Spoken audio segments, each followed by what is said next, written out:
In this tutorial, I'm going to show you how to make decals in Roblox on your mobile. So the very first thing you need to do is launch up the Roblox application, and from the navigation menu in the bottom, we need to select More at the bottom right, scroll down and select Create. Head over to the navigation menu in the top left hand side, come down to Creations, and then scroll across this menu and select Development Items. Beneath the main navigation, you'll see these sub-menu items, so just scroll across and select Decals, scroll down and select Upload Asset, and then press the Upload button to upload our photo. You can either choose to upload a photo from your library or your files. I already have my photo saved inside a photo library. Then just go ahead and select your photo and click Done, then scroll down and you'll need to give your decal a name. I'm just going to call this New Decal. And finally, give your decal a description. You can just use some words to describe the image. And then we need to scroll down to the bottom and select Upload. Now just wait a few moments for your new decal to upload. Once you've created your decal, this will go to a review process and can take 5 to 10 minutes to get accepted.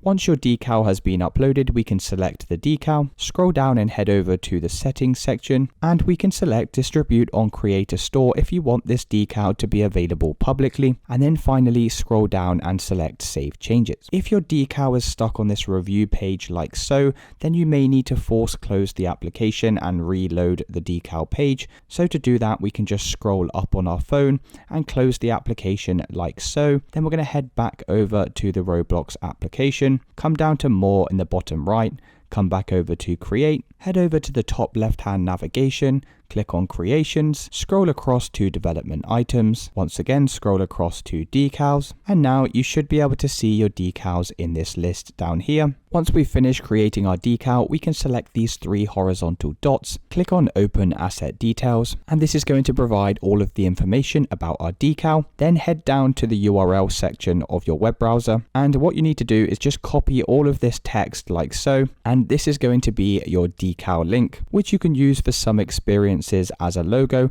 or you can just add this to your own creation. And that's it guys. If you did find this video helpful, then please consider dropping a like and subscribing.